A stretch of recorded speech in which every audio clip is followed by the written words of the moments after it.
Joe, please, our next speaker.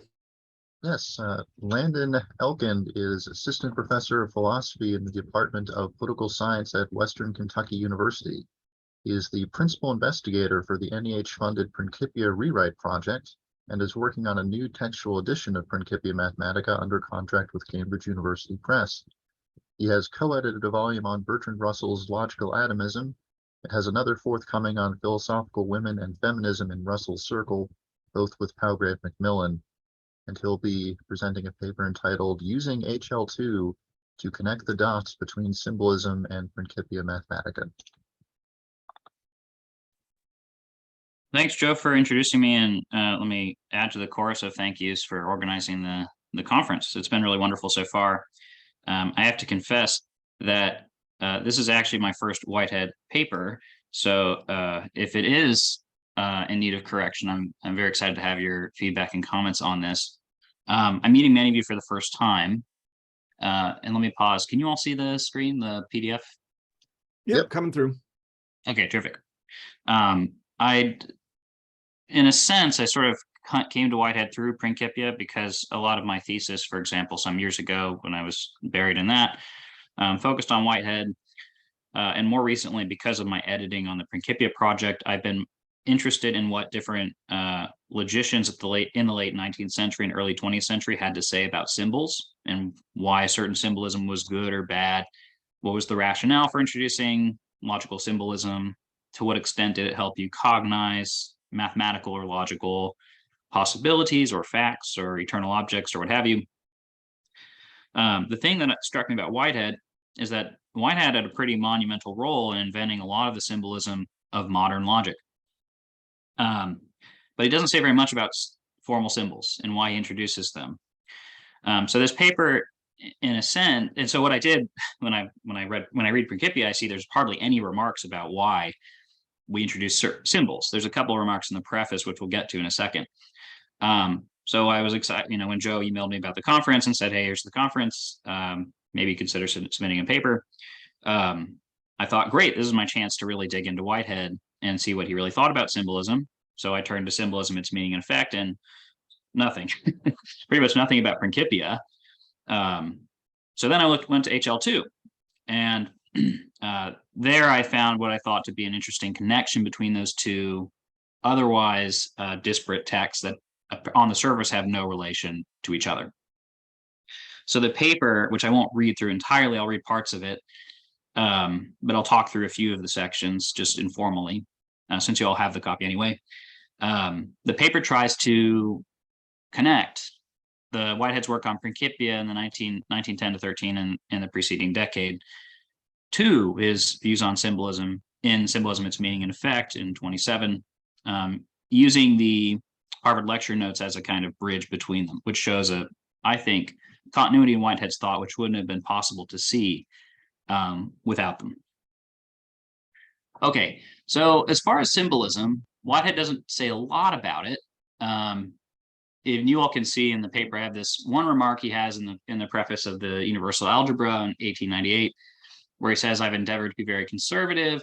Strange symbols are apt to be rather an encumbrance than an aid to thought.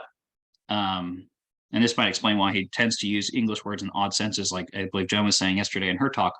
He doesn't want to introduce a new symbol, but then he twists the old one into a new kind of sense. Accordingly, I've not ventured to disturb any well-established notation.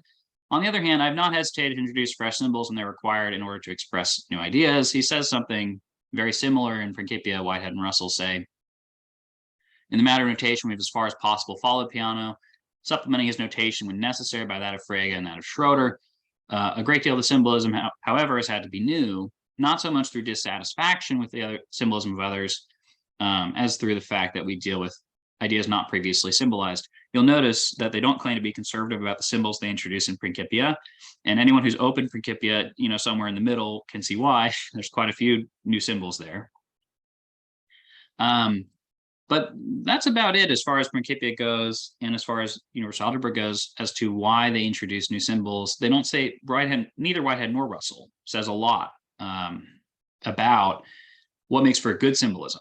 Compare with like Frege and Peano, who were also important logicians. And of course, Peano's notation is very influential on Whitehead and Russell and Principia.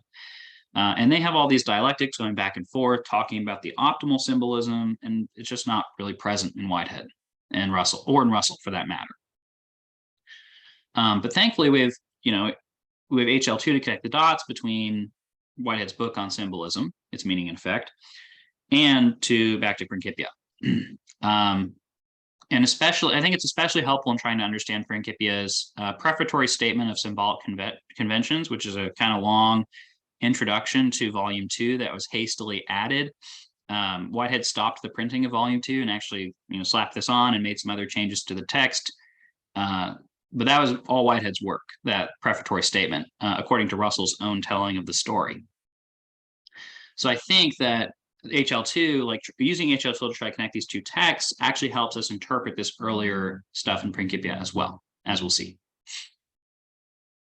Okay, let's just try to remind ourselves, though, about the argumentative arc of symbolism.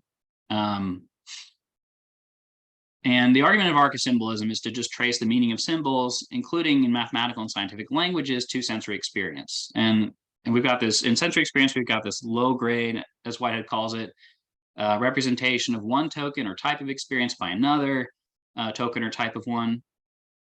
And then when organisms go from the symbol to its meaning, from one experience to another, then our minds, according to Whitehead, are functioning symbolically, to use his phrase.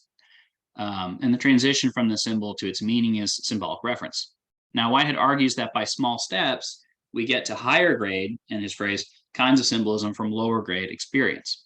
And Whitehead's account, of course, critically relies on the premise there's no difference in kind between symbol and symbolized. Symbolic reference is possible because of transitions between experience that organisms like ourselves make. And the result is that symbol and symbolized are the same kind of stuff, and that symbolism is an activity of the organism transitioning from one experience to another. Okay, so that's sort of a broad summary of what he's doing in symbolism, trying to, in a sense, tracing all meaning of all symbols down to perceptions or percepts. Okay, and then he has these two modes of perceiving. He's got presentational immediacy and causal efficacy. I won't spend a huge amount of time on symbolism because I take it it's probably old hat to a lot of folks, so I'll try to go through it relatively quickly and get to the HL2 and spend more time on that. So lecture 1 roughly is about presentational immediacy, and then lecture 2 is about causal efficacy. And he talks about presentational immediacy as, here's how he describes it in page 13 to 14 of my copy. Our perception of the external world is divided into two types of content. One type is the familiar, immediate presentation of the contemporary world by means of our projection of our immediate sensations, determining for us characteristics of contemporary physical entities. This type is the experience of the immediate world around us, a world decorated by sense data dependent on the immediate states of relevant parts of our bodies. Okay, so according to Whitehead, perception itself is a form of symbolism, and the most common kind of it. And it might strike you that might strike you as strange, because when I hold up my red WKU mug, as perhaps I'm legally obliged to do or something, if that's in the licensing of the university, that huge document where they have licensing and branding rules, I do not necessarily use the mug to symbolize anything. I'm perceiving the mug, but on the face of it, I'm not taking the mug to symbolize any other object or thing. But as Whitehead notes, even in taking what I perceive, this sort of red patch in front of me, to be a mug, I take this red cylindrical shape to be a mug, in particular a coffee mug, that is, in a sense, taking the perception as a symbol of something that has this function, for example, of being a coffee mug. So even that kind of apparently non-symbolic perception is still symbolic in Whitehead's account. And of course, this is probably because Whitehead's not taking perceiving or symbolizing or even experience to be passive things. Experience is an activity, as he points out, that's the head note to section 1.7 of symbolism, experience as activity. Okay, so much of our perception is symbolic. All right.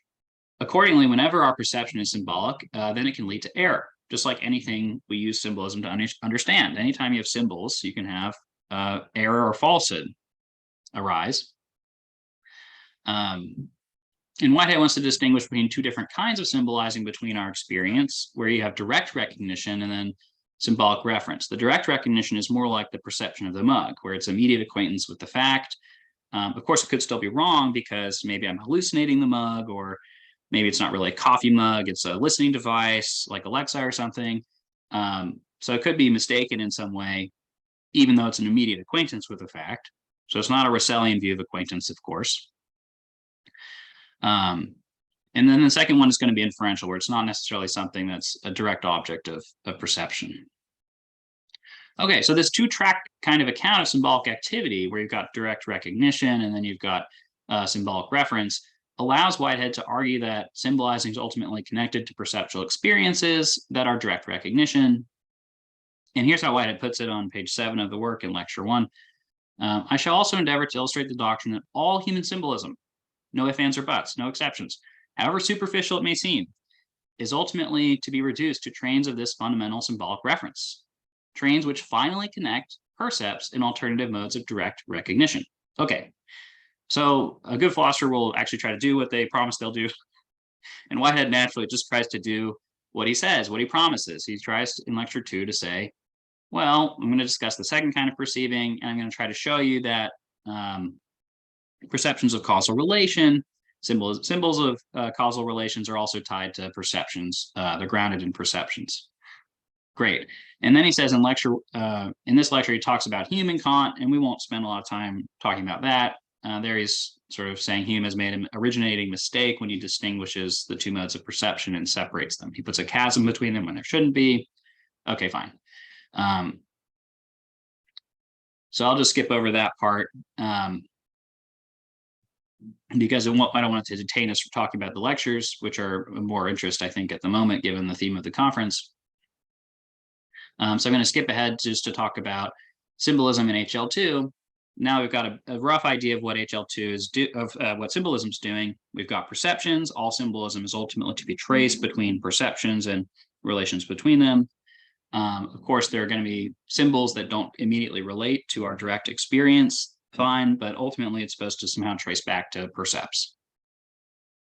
Now, in this book, as I pointed out earlier, he doesn't say a lot about Principia, but he hints at it, of course. He says there's also another sort of language, and then you might go, hint, hint, what's he talking about here? And this is from Symbolism, Its Meaning and Effect. There's also another sort of language, purely a written language, which is constituted by mathematical symbols of the science of algebra, which makes sense. You don't really have a lot of audiobooks with, Principia or universal algebra being read out loud, or books like that being read out loud. Purely written, not meant to be spoken. Although I wonder if it would be good for driving if you have an audiobook of Principia, but anyway. In some ways, these symbols are different to those of ordinary language because the manipulation of the algebraical symbols does your reasoning for you, provided that you keep to the algebraic rules. This is not the case with ordinary language. You can never forget the meaning of the language and trust in your syntax to help you out.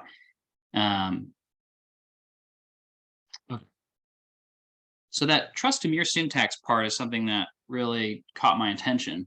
And I kept that in the back of my mind when I was going through HL2, because you might have, when you finish reading symbolism, you might say, what about the symbolism of logic in abstract mathematics? The text doesn't say a lot about it unless you have also read HL2, because the abstract mathematical theories do not seem to have percepts as their reference at all. Generally, a lot of mathematicians will throw a fit if you say that when they do abstract algebra or topology or set theory, you're only talking about things that are perceivable or are actually perceived. Because it seems like the mathematical theorems would be true even if there weren't any such objects. And so there's that sort of classical tendency to go to the a priori and be rationalistic about mathematics. So Whitehead's claim should raise his eyebrows at the very least. And in a sense, he owes us an explanation about how we can have knowledge of the stuff that's being talked about in Principia or in universal algebra, if all symbols, including the symbols of symbolic logic, are to be traced down to percepts. Okay, so Whitehead acknowledges abstract mathematics as a symbolic activity, and you can engage in all these symbolisms, but we'll go ahead and skip on to HL2. What HL2 shows, I think, is that Principia, I don't want to go so far as to say all the stuff in symbolism is latent or anticipated in Principia. But what I would like to say is that, because that would do disservice, I think, to the changes of mind and the subtle, false starts and positive starts that are made in this 1910s and 20s and so on. But I do think that there's a sense in which symbolism is partly the precipitate of the work that's done in Principia. His remarks about symbolism, I think there's some hints or inklings of it if you look back to Principia. And I think the suspicion is bolstered by what HL2 shows, which shows that while he's in the middle of this course where during spring break he delivers the Barber lectures that then became symbolism, in the middle of that course he's talking about Principia and talking about the same topics as were delivered in the Barber lectures. And I won't go through everything here. You've got the paper and you can see the list for yourself. But all these topics here are talked about in the Barber lectures. They're also talked about in Weiss's May 1927 notes on Whitehead's lectures in the midst of this philosophy of science course. So while he's teaching this course, he's thinking about symbolism and the topics that are taught in it as the Barber lectures. And in the earlier lectures of the course, he's happy to avail himself of Principia's notation and he's happy to use symbols from it. And there are a few examples given in the paper with citations and references. But he uses the notation for relations and the notations for class membership. So what does this show? It shows that clearly while Whitehead was giving this course, and while he was engaged in preparing his Barber lectures, he's happy to think about Principia at the same time. And there doesn't seem to be any tension in his talking about Principia and talking about the stuff that he talks about in the Barber lectures. Hey, Landon, you got about 3 minutes. Yeah, thank you. So what I think this shows, what the Barber lectures show, is that he does not think of these as unrelated. He doesn't think of them as going in different directions, like he had an earlier phase and a later one. He thinks of them as perfectly cohesive. That's my take on his happiness to talk about the Barber lectures material in this course and his happiness to talk about Principia's material in the same course. Okay, so how does Whitehead think that symbolism of abstract mathematics is going to be traced to perceptions? And we talked about how rationalists might freak out if you say something like that. And I think HL2 again helps us connect the dots. And Weiss's and King's notes from the month of April, Whitehead notes that the usual appeal to abstract entities outside space and time from what we perceive will not do. And he says thought arises as functioning in connection with actual things, no clean cut between thought and nature, nothing like pure abstract thoughts. And so Whitehead wants to say that he doesn't want to say, of course, there are these abstract universals outside space and time. Of course, we talked about eternal objects in Sylvia's and Matt's presentation. But how does this explain, how does this talk of eternal objects really connect to perceptions at all? Particularly since, as he says in this little passage from HL2, he talks about Aristotle and what he discovered when he discovered logic. What did Aristotle discover when he discovered logic? The irrelevance of any of the particular entity in the cogency of deductive reasoning. That's a problem because eternal objects are entities too, aren't they? The importance of the form. Cogency of reasoning attaches to the form and not the particular entities. In math, you also get rid of the particular content, but this leads to dogmatic rationalism, which he wants to avoid, of course, when you believe you have a priori knowledge, which tells you something about the world. Knowledge from experience, no point, etc. You arrive at such entities by a process of abstraction. And then, of course, there's that chapter on abstraction in Science in the Modern World. All pure mathematics starts with an if. The entities in mathematics may be simple, abstract, etc., and the importance lies in their formal relationships. Okay, so how does this all fit together? We want to trace symbols down to percepts, but of course, eternal objects are not going to be the same things as percepts, even if they're ingressed in them. And the other thing he wants to say is that in Principia, you're dealing with mere syntax. You're not dealing with any particular objects. How can you have mere syntax doing the work for you? I mean, the eternal objects are not indicated by mere syntax. That is, unless you actually are perceiving just the symbols themselves. And the relationships that you're studying in Principia are exemplified by relationships between symbols themselves. So in other words, it's not like you look at a symbol and it helps you reach out to a third realm of abstract objects or eternal objects, or it helps you understand the ingressed eternal objects in particular objects like tables and chairs. Instead, you actually perceive the symbols and you manipulate them according to symbolic rules, forgetting the meaning of those symbols, just focusing on the syntax, and understanding those rules and that they could go on indefinitely, understanding the potential of the symbols themselves, not of other kinds of objects, just the symbols themselves, as percepts. is what helps you cognize some mathematical objects, such as infinite ones, which you could never, in fact, perceive. Landon, I think we're good to. And that's my end. So that's perfect timing.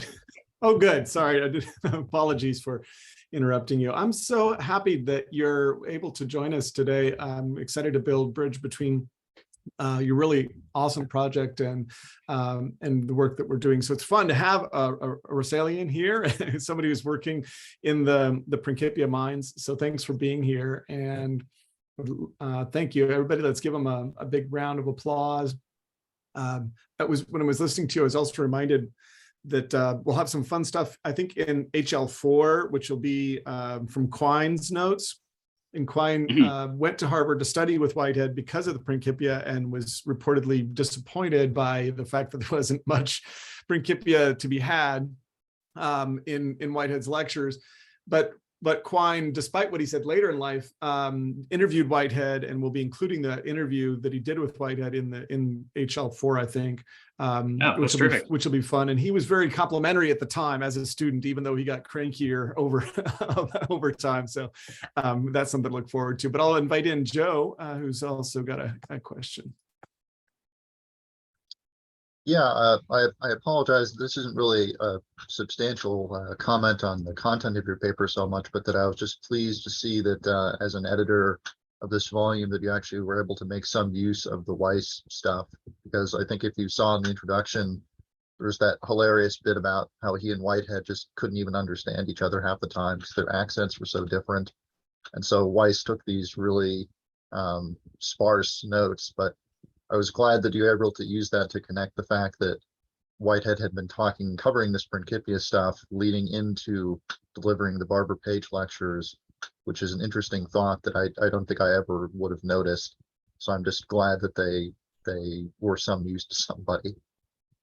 Definitely. I mean, also the editorial work and setting out the timelines and so forth of the notes, and just all the information contained in the volume is helpful for, I mean, I'm making an argument not partly based on what he says, but also partly based on when he said it.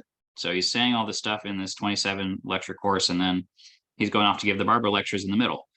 So I'm availing myself of that data, which I wouldn't have had absent the editorial work he did. So thanks very much. Maria Regina. So thank you very much. I have a curiosity because you quote maybe a passage where Whitehead, I think, emphasizes the fact that we manipulate symbols, right? Okay. I was wondering, because then you summarized that, of course, also perception is a kind of symbolism, but it seems to me that for this emphasis on manipulation, we should see also like a perceptual element in mathematics and logic. Like insofar as we manipulate symbols, maybe we should understand those symbols, and maybe also eternal objects, I have no idea in this regard, as something that require us to do some practice, to have some perceptual relationship with them. That manipulate is very practical, no? So what do you think about that? Also because, I mean, I study especially right now Peirce's logic of relatives and his existential graphs, so a kind of notation, and he also emphasizes a lot this graphic aspects and also perceptual as well. Right. Maybe I can put up the passage right quick again, if that would be okay. And because the phrase I really hone in on, so the long story short is I agree entirely with what you're saying, because, and actually it was a boost, it's in a sense a boost to my own take on this, which is that Whitehead thinks what we perceive is the symbols themselves. So ordinarily when you have a symbol, you think of like a piece of language, like a word, like cat, and you think of the thing the word stands for. With symbols in mathematics, I think what Whitehead wants to say, what he comes very close to outright saying in HL2, and if you read between the lines on HL2, Symbolism and Principia, I think this is the view. You perceive the symbols, not what they stand for. Like when you see a cat, you think of a cat. You just see the logical notations on the page. And then that's what you manipulate. So you do have to have the actual perception and manipulation of that. But it's not like it's a medium for cognizing other kinds of eternal objects like a polyhedron or something. Like in symbolic logic, you're just seeing the symbols and you're just manipulating those. And that kind of cognition can be possible too in abstract mathematics, like in algebra and abstract areas of geometry as well. So, I mean, yeah, in a sense, I agree with you. And I'm sort of missing the passage. The passage in question was from the Symbolism, where he talks about manipulating the mere syntax. Let's see if I can get it. There it is. So I found it. I have too many PDF windows open. But see, like this part here, like how can you be manipulating mere syntax if all the symbols are supposed to be grounded in perceptions? You start with perceptions, then you have words like formulas of logic. Wait a minute, the formulas of logic don't refer to any percepts. They couldn't. They're not supposed to. Otherwise, you don't get at that, you know, logical truth kind of notion or universality of logical truth. So it's got to be just the symbols themselves of the percepts, not the things that they stand for, because that's not going to work for logical investigations. Long story short, I agree with you. So yeah, thanks for that comment. Ronnie, I saw your hand up earlier. We also have comments, I think, in the chat. I don't know if either of those are a question.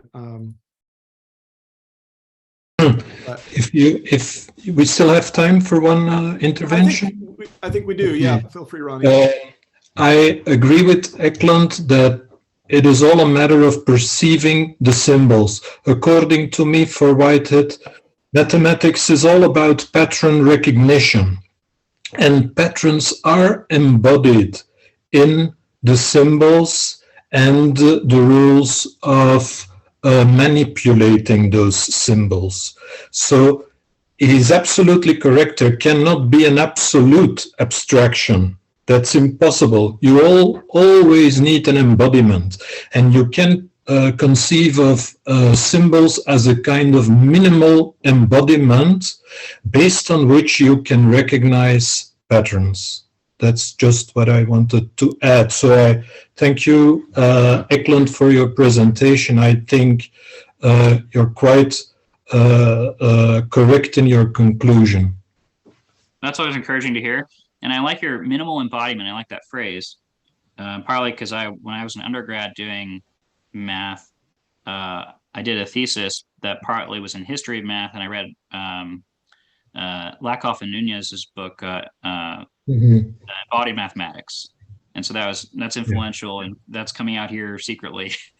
So yes. I appreciate you bringing that up, the minimal embodiment part. Well, let's thank Landon again for an excellent paper and for being with us today. Thank you so much. A round of virtual applause. That it's deafening, but you can't hear it right now, Landon. Thank you very much, everyone, for your feedback. And thanks again, Joe and Brian, for hosting and putting this together. Come back again.